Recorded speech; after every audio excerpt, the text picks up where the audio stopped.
My mother died when I was 12 years old. It was the single most traumatic experience of my life, and I'd be lying if I said I've gotten over it. But that isn't what has been affecting me most lately. Whenever a parent dies, most people just talk about the death itself. There's a lot of how and when, but not a lot of then what happened. It's that lasting legacy of what happens afterwards that really marks you for life. As my dad had to pick up extra hours to make ends meet, I had to help take care of my sisters. At that age, I barely made my own bed. Now I had to cook, clean, and do laundry. My younger sisters were far more depressed than I was. I didn't have time to be depressed. I had too many things to do. So now, as an adult, I can kind of see that I got stuck in that rut. I'm still taking care of people. Maybe I'm afraid of what'll happen if I stop. Originally, I wanted to be a doctor, but we just couldn't afford that kind of education. I considered studying abroad, but my sisters still needed me long into their teenage years. Instead, I studied to become a nurse, which was the cheaper option. No less work, though, just slightly cheaper. Once my sisters and I moved out, I got my own place and I bounced around various hospitals and nursing homes around the state. I've worked at rehab clinics, an open walk-in clinic, as an in-home nurse, and all kinds of positions. I had 8 different jobs, all in all, changing back and forth between them as one ended and another began. But it wasn't until a few years ago that I saw an opportunity for a stable job. The biggest hospital in my home area had an opening for a nurse in the maternity ward. While I hadn't worked there before, I knew most of the procedures around the LDR rooms and the NICU unit. Sorry, I'll stop with the abbreviations. I got my first interview just days after the wanted ad went up. I was called in to talk with 2 of the nurses and one of the doctors. I could tell it was sort of rushed, and it all seemed like a bit of a formality. By the way they acted, I figured that they could really use the help right away, especially Dr. Gillen, who never even sat down. She was asking me questions while still pacing around the room. Surprise, surprise, I got the job. Starting Monday the following week, I got my first tour around the place. The first few weeks, I would mostly act as a helping hand while they figured out a more static position for me. In the meantime, I'd be moving from nurse to nurse, assisting them one by one. I didn't really have any responsibility of my own at first. The first few days I spent with Dr. Gillen, helping out in the LDR. I have pretty good bedside manners, and several expecting mothers were happy to have me to distract them from whatever they were going through. I also had to run a few tests, sit in on ultrasounds, and help deliver some bad news. I don't want to go into details, but pregnancy sometimes can end in a broken heart. After a few days, I helped out in the reception, then at the emergency room, and so on. After about a month of working there, I had been pretty much everywhere but the nursery. You know, that fancy room with the glass windows where the newborns rest up. I had seen it in passing once, but it was sort of off limits to newbies like me. There are a lot you must be aware of when working with someone that helpless. It was when I was assisting Nurse Rena that I finally took my first steps into the nursery. It was this large square room with several units lining the walls, well lit with cheerful colors. It was empty when we went in there, having been cleared out for a proper spring cleaning, so it was a bit eerie. We usually have half a dozen or so in here at a time, Rena said, a few more around August and September. I was a bit distracted. I kept hearing this strange noise. You with me? She asked. What did I just say? Sorry, I sighed. There's this noise. There's going to be plenty of noise, she groaned. You better get used to it. No, it's like it was hard to describe. It seemed to come from the center of the room, some sort of machine noise. A broken vent? A thump? Some kind of machine, I continued. Focus. What did I say? It was there, somewhere in the middle of the room. But what was it? Sorry, I smiled. One more time? As we left the room, the noise stayed in the back of my mind. It felt familiar somehow, but from where? The following days, things were getting busy. About half the patients we received had either some sort of condition or were oddly peculiar about their care. One woman had her partner scream some kind of poem, for example. She had to be escorted out of the room.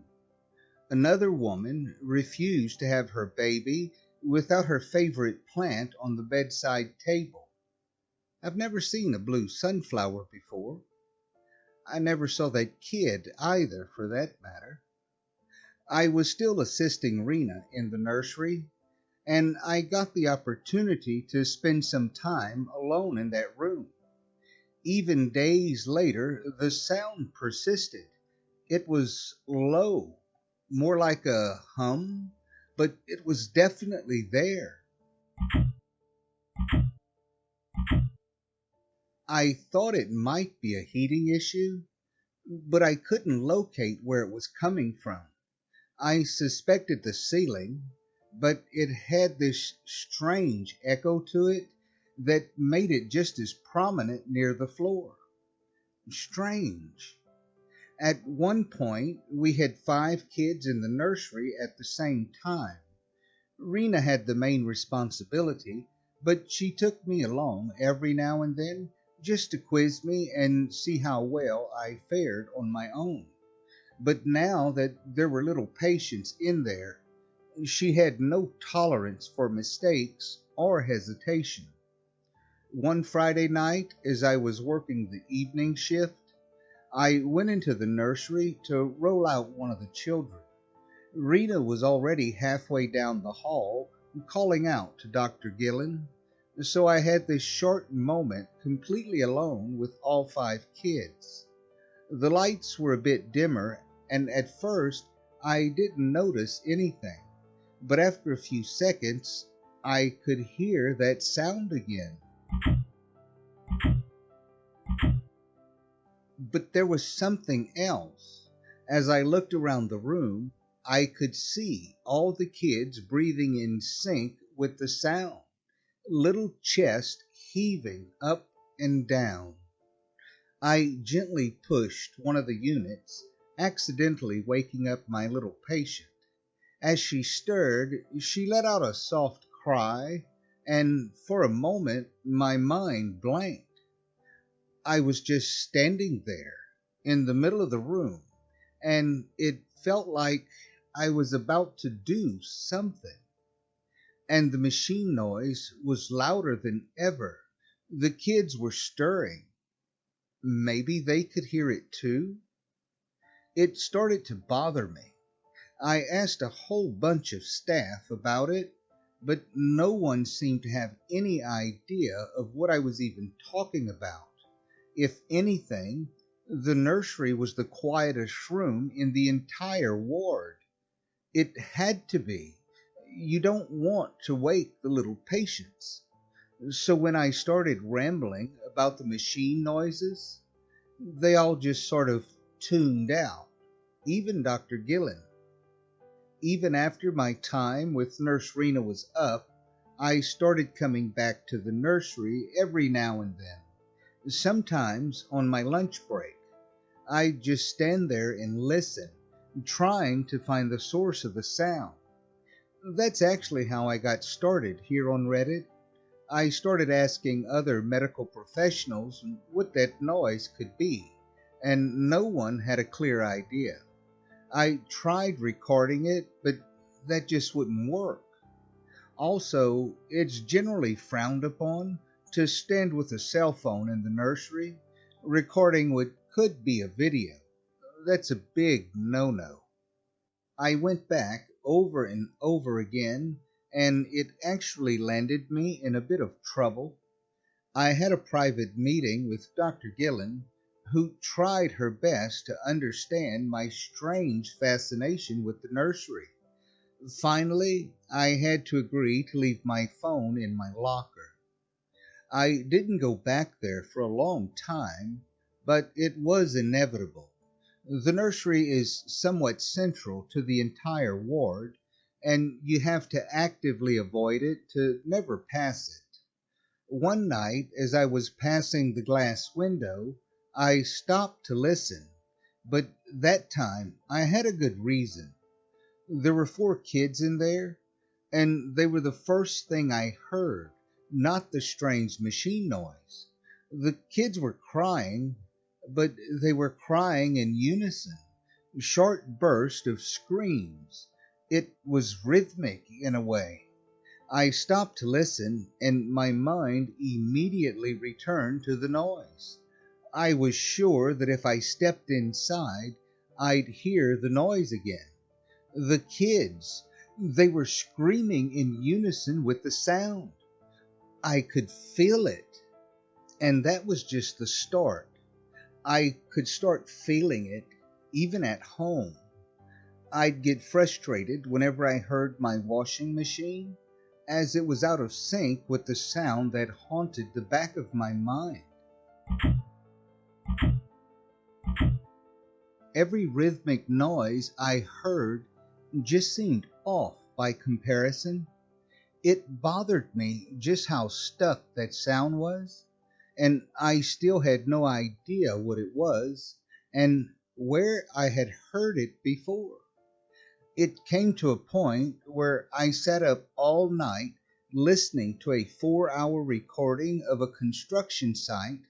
Nothing sounded like that damn machine. At the end of a particularly long shift, as I was changing into my ordinary clothes, I stopped to listen to the hum of a fluorescent light in the bathroom. I could almost hear the rhythm of the electricity, and right there, behind my eyelids, was the rhythmic thumping again. I held my breath, and it felt like the sound was growing louder. I could feel my pulse go up. Why was I getting angry? Or was it fear? But it was real. The sound was real. The longer I closed my eyes, the clearer it was. With my eyes closed, I turned my head. The sound changed pitch. There, a direction where it was louder than ever, loud enough to change the beat of my heart. It was coming from the nursery. Damn it! I slammed my locker shut and hurried out. I had to get to the bottom of this. The sound was so prominent I could just close my eyes and it'd be there. It was beating in rhythm with my heart. I didn't care about anyone seeing me. I had to find out what it was. As I burst into the nursery, the newborns woke up. There were 7 of them in total. One by one, they started screaming, a steady, rhythmic scream. How had no one noticed this? How was I the only one? It wasn't a pained scream, more like a chant, this primal, instinctual grunt scream, almost melancholic. The sound grew louder, and my chest was pounding harder and harder. I thought I was having a heart attack. My fingers were aching, like someone was slowly turning my nerves counterclockwise. I didn't even realize it at first, but I was screaming too, to the rhythm of the grinding machine. I closed my eyes as hard as I could, trying to force the sound out of my head. Instead, it became clearer. And there, in the dark of my closed eyelids, I could finally see. It was a strange feeling, looking around the room with closed eyes. There were lines of beetles on the floor, reaching from the unit of every newborn to a spot in the middle of the room. It was clear as day, despite the darkness of my closed eyes. Black and gray beetles marching to the rhythm of the machine, carrying little globs of white. And in the middle of the room was the source of the noise. From the side, it didn't look like much. It was sort of a pipe with a faint yellow shine. It was about 3 feet wide, positioned in the center of the room. Line after line of beetles dove into it, the little globs of white falling out of their mouths. Despite my body screaming for me to get away, to get out, to take a breath, I had to look. With my eyes closed, I crawled forward. I looked down the pipe. It's strange not being able to close your eyes to make something go away. When you watch a scary movie, you can turn away. You can hide behind a pillow. But looking down that pipe, there was nothing I could do. I couldn't turn away, and my eyes were already closed. It is hard to describe. It was deep, impossibly deep. Somewhere, miles below, there was a fire so bright that it burned my closed eyes. I could barely see it, shrouded behind hundreds of cogwheels, chains, live wires, and steam pipes. I just stared, watching the little beetles tumble over the edge, bumping against the absurd machinery. I could hear the little clicks and clacks of their shells as they struck the moving parts. Something was moving, something organic, something living. There were hands reaching towards me, hands getting burned on steaming pipes, getting mangled by cogwheels, but still it kept coming upwards. I hadn't even realized that I had stopped breathing. I held my breath for so long that I was getting lightheaded. I was being pulled away from the center of the room, away from the machine. Something pushed against my back, forcing air back into my lungs. There was a distant voice. 2 people were carrying me. My eyes opened, and I could see the nursery with my open eyes again. All 7 kids were lying on the floor outside of their units.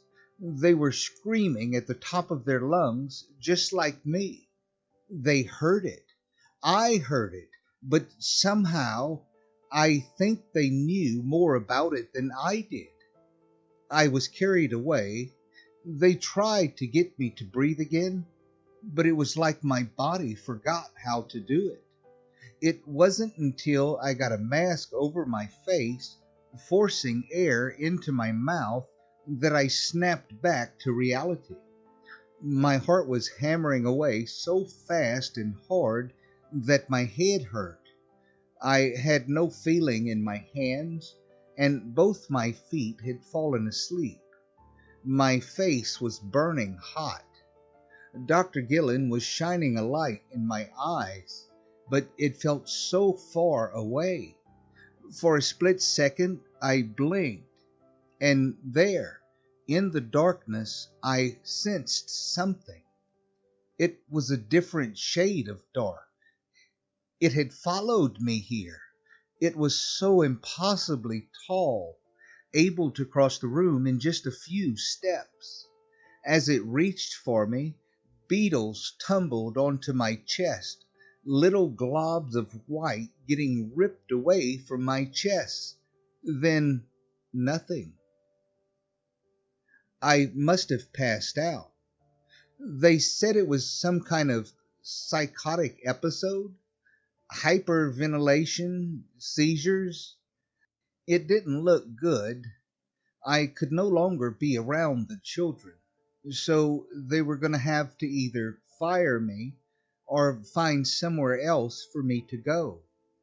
It took me 2 days to recover, and I was so scared to close my eyes that they had to give me eye drops. My hands cramped from grasping the side of my bed, terrified of being picked up or pulled away in the middle of the night. At times, I could almost feel the little beetles crawling over me, picking globs of shining white out of me. Sometimes I felt the presence of something in the room. Even with closed eyes, I was scared to look. Some things can't be unseen. I was going to have a short interview with Dr. Gillen about the incident, but she was swamped that day. Instead, I got to talk to the chief physician, an older man who was a full head shorter than me. He asked me several questions about my medical history and my experience. It didn't really lead anywhere. That is, until we started rounding out the interview. As I read my social security number to him to make sure he had my insurance info, he stopped. "Were you born in this area?" he asked. "I guess," I said. "You can tell?" "The area number," he nodded. "It is quite unique. There are 3 hospitals that cover that area, but 2 didn't have fully staffed maternity wards at the time when you were born." Handing my papers back to me, he gave me a long look. "You were born here, in this hospital, weren't you?" he asked. I had no idea, but it made sense. Mom had lived in this town all her life. I just nodded. He didn't respond. Instead, he just looked at me and sighed. Without another word, the meeting ended. The following week, I lost my job.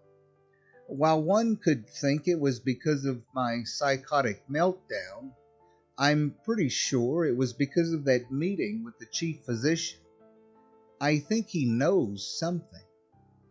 If I had been born there, maybe I'd been in that room long ago, before I could even form memories. But if so, how could that noise sound so familiar? This was a few months ago, but I'm still looking for answers. That, and I think I'm going insane.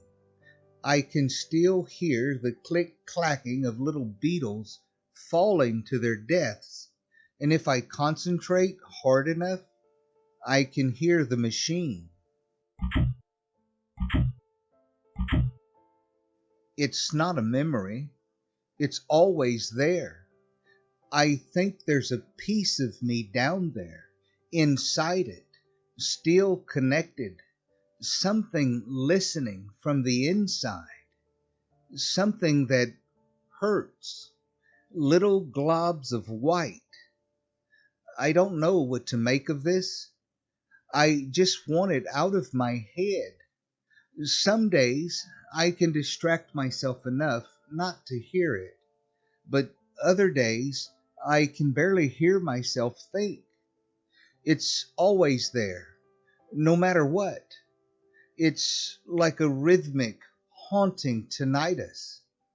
But I know there's more to it.